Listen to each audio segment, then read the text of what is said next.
bien, aujourd'hui on va parler d'un sujet qui je pense pourrait vous intéresser si vous êtes étudiant et que vous voulez lancer votre propre entreprise. Aujourd'hui on va parler du statut étudiant indépendant qui est disponible en Belgique.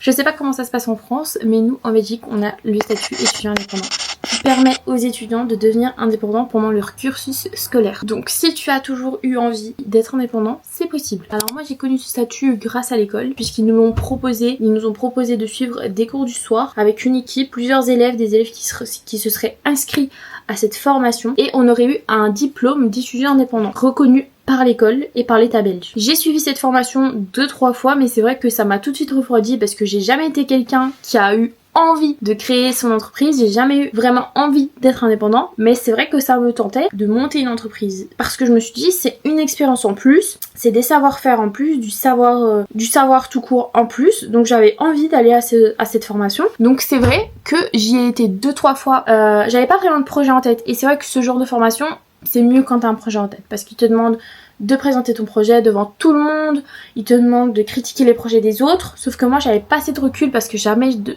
ma vie j'avais eu envie vraiment d'être indépendante, ok. On a la chance d'avoir un statut qui a été créé pour les étudiants qui veulent devenir indépendants parce que ça nous donne des avantages que je vais vous citer tout de suite, je vais tout vous expliquer dans cette vidéo, qui peuvent vous faire connaître du coup le monde de l'entrepreneuriat sans même avoir fini vos études. Et alors, c'est quoi le statut d'étudiant indépendant? Le statut d'étudiant indépendant permet à un étudiant qui réalise ses études d'entreprendre en ayant une réduction sur les cotisations sociales. Tu payeras donc moins de cotisations sociales et tu auras une reconnaissance officielle de ton entreprise. Ce statut a été fait pour les personnes qui voulaient tester l'entrepreneuriat mais avaient encore un statut d'étudiant tout simplement. Pour bénéficier de ce statut, il vous faudra avoir entre 18 et 25 ans, être inscrit dans un établissement scolaire reconnu en Belgique ou à l'étranger et y avoir une formation de minimum 27 crédits sur l'année. Mais aussi pour avoir ce statut, il vous faudra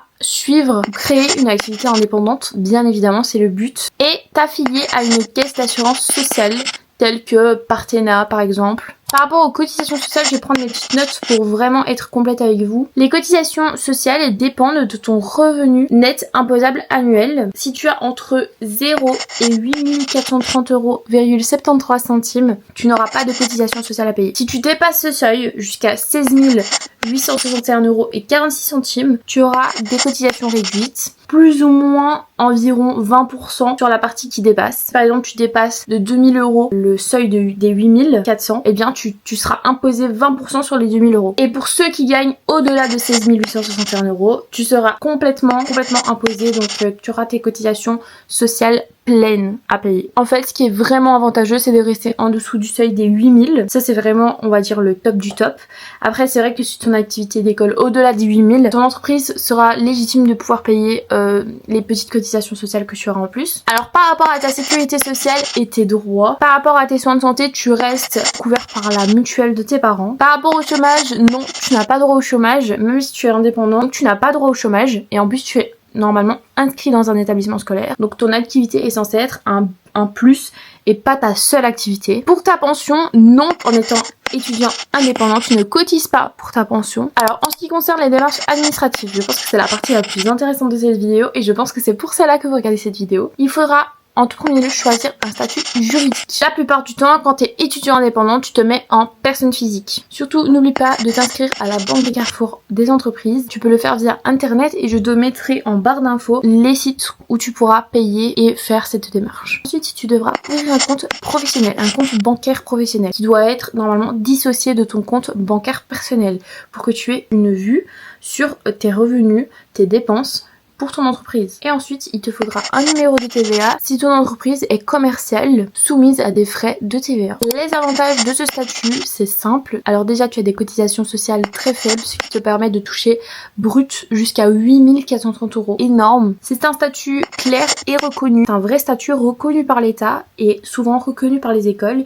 Et c'est vrai que sur un CV, ça fait tout de suite la différence. Tu auras une expérience entrepreneuriale solide puisque tu auras normalement déjà fait toutes les démarches pour ouvrir une entreprise, tu pourras le refaire si tu comptes en ouvrir une plus tard. Tu auras aussi la notion de l'argent, tu auras aussi une expérience positive ou négative de ce business et c'est vraiment quelque chose qui peut te construire et t'aider pour ton avenir. Et surtout, tu ne perds pas ton statut étudiant. Donc tu peux continuer à travailler en tant qu'étudiant et tu as tous les bénéfices d'un étudiant. Tu as encore tes allocations familiales, ta mutuelle reste à charge de tes parents. Mais attention, je vous donne quelques points d'attention. Si tu gagnes trop, tu peux perdre tes allocations familiales.